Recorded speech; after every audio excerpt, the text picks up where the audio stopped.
Assalamualaikum warahmatullahi wabarakatuh. Bertemu kembali dengan Kasakis Channel. Kita akan membahas soal-soal simulasi, soal yang bakal keluar dalam rekrutmen panitia pemilihan kecamatan tahun 2022 untuk pemilu tahun 2024. Bagi saudara-saudara, sahabat-sahabat yang baru saja bergabung, tentu saja jangan lupa like, komen, dan subscribe. Insyaallah ilmu ini akan bermanfaat dan soal-soal yang dibahas akan keluar dalam rekrutmen PPK tahun 2022.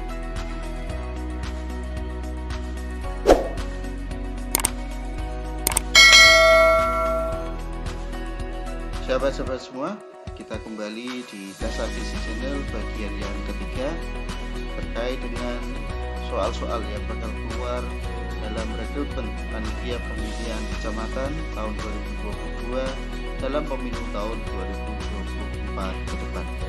Kita awali soal yang nomor 1. Undang-undang yang mengatur tentang pemilu tahun 2024 adalah A. Undang-Undang 10 tahun 2016, B. Undang-Undang 15 tahun 2011, C. Undang-Undang 7 tahun 2017, D. Undang-Undang 8 tahun 2012, dan E. Undang-Undang 6 tahun 2020. Kesemua pilihan ini merupakan aturan tentang penyelenggaraan pemilu dari tahun ke tahun. Tapi yang tepat untuk pemilu tahun 2024 adalah Undang-Undang 7 tahun 2017. Jadi jawabannya adalah yang C. Kita full, sahabat-sahabat semua. Soal nomor 2. Ketentuan yuridis yang menunjukkan ada jaminan yang melekat bagi setiap warga negara Indonesia untuk dapat melaksanakan hak pilih terdapat di A. Pasal 28, B. Pasal 27, C. Pasal 26, D. Pasal 25, dan E. Pasal 25. Yang tepat adalah yang A. Pasal 28 dari Undang-Undang Dasar tahun 1945. Lanjut di soal yang ketiga. Jumlah anggota Dewan Perwakilan Daerah setiap provinsi dalam pemilu adalah A. 3 orang, B. 4 orang, C. 5 orang, D. 6 orang, dan E. 7 orang. Jawabannya adalah 4 orang. Jadi setiap provinsi masing-masing mendapatkan jatah atau bagian 4 orang untuk DPD-nya. Soal nomor 4. KPU Republik Indonesia telah menerbitkan peraturan KPU tentang tahapan dan jadwal penyelenggaraan pemilu tahun 2024 adalah A. PKPU 1 tahun 2022, B. PKPU 2 tahun 2022, C. PKPU 3 tahun 2022, D. PKPU 4 tahun 2022, E. PKPU 5 tahun 2022. Yang benar adalah PKPU 3 tahun 2022. Jawabannya adalah yang C. Soal nomor 5. Rekrutmen penyelenggara pemilu ad hoc panitia pemilihan kecamatan atau PPK akan menggunakan aplikasi disebut dengan A. Siap PPK, B. Siakba, C. Si ad hoc, D. Siap, dan E. ad hoc. Jadi pakai penggunaan aplikasi yang disebut dengan Siakba. Apa itu Siakba? Adalah sistem informasi KPU dan badan ad hoc. Jadi jawabannya adalah yang B. Soal nomor 6. Ketua Komisi Pemilihan Umum atau KPU RI periode 2022-2027 adalah A. Ilham Saputra, B. Husni Kamil Manik, C. Arief Budiman, D. Hasyim Asy'ari, E. Sigit Pamungkas. Jawabannya adalah yang D. Pak Hasyim Asy'ari menjadi Ketua KPU RI periode tahun 2022-2027. Soal yang nomor 7.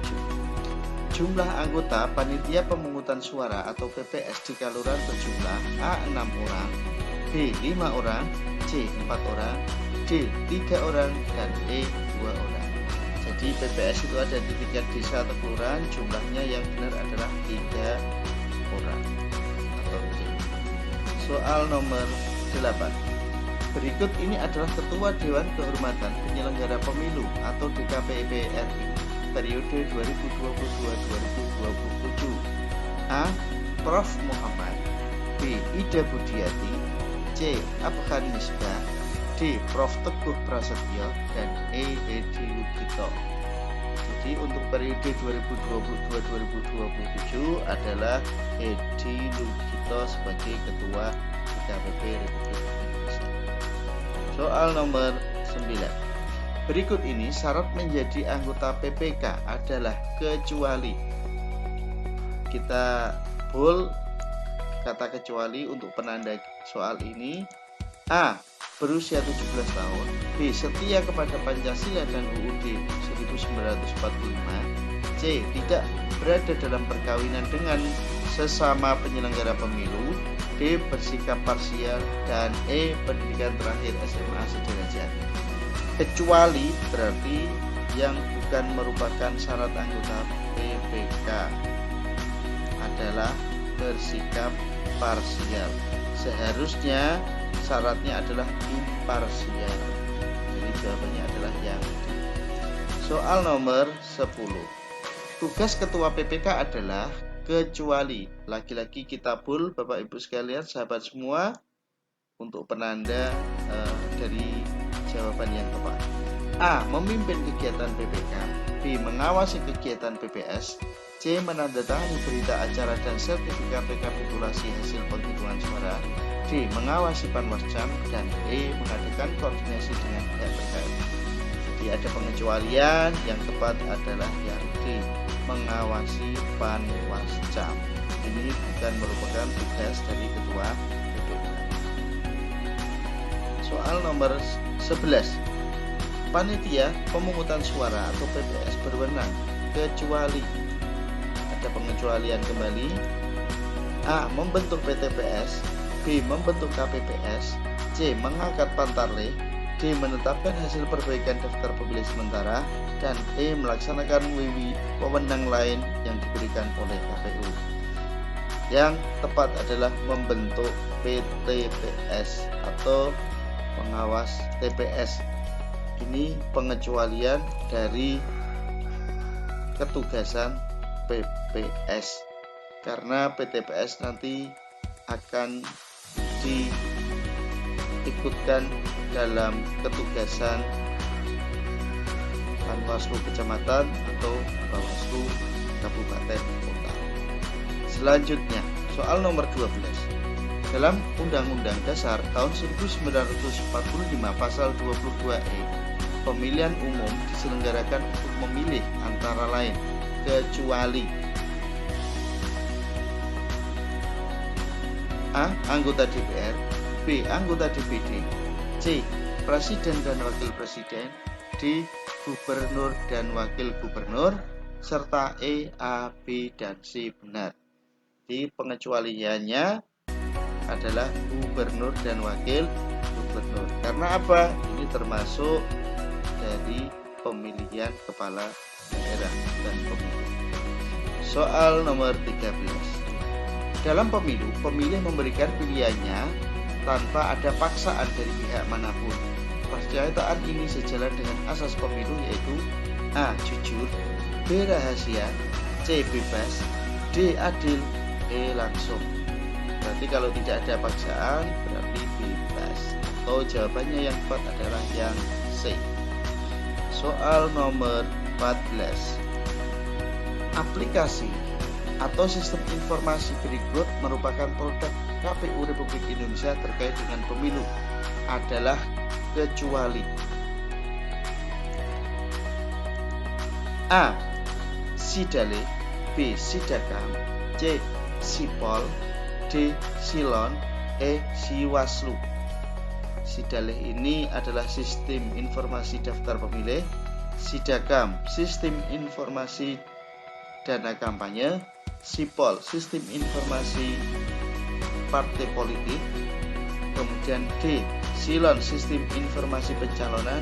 Dan E adalah sistem pengawasan pemilu. Sehingga pengecualiannya adalah yang E.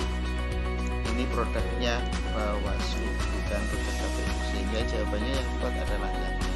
Sahabat-sahabat, dimanapun Anda berada, kita lanjutkan di soal yang ke-15.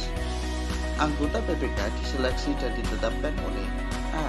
KPU Republik Indonesia, B. KPU Provinsi, C. KPU Kabupaten Kota, D. Bawaslu Kabupaten, dan E. Sekretariat KPU Kabupaten Kota.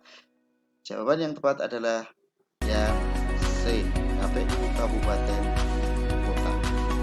Lanjut soal yang nomor 16. Apabila anggota KPU Kabupaten dilaporkan melanggar kode etik profesinya, laporan tersebut akan ditangani oleh A. DKPP, B. Bawaslu, C.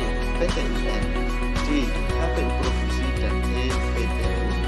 Jawabannya adalah DKPP atau Dewan Kehormatan Penyelenggara Pemilu. Soal nomor 17. Apabila ada seorang anggota PPK menerima uang atau materi lainnya dari tim kampanye untuk mencoblos caleg tertentu, bisa dikenakan sanksi A. Administrasi dan pidana, B. Administrasi dan kode etik, C. Kode etik dan perdana, D. Kode etik dan pidana, E. Kode etik dan undang-undang lainnya. Jawabannya adalah kode etik dan pidana. Kode etik di mana dia melanggar etika, dan pidana dia menerima politik uang. Soal nomor 18. Kapan pemilu serentak 2019 diselenggarakan? Kita ingat-ingat sahabat-sahabat semua. A. 14 April 2019, B. 15 April 2019, C. 16 April 2019, D. 17 April 2019, dan E. 18 April 2019.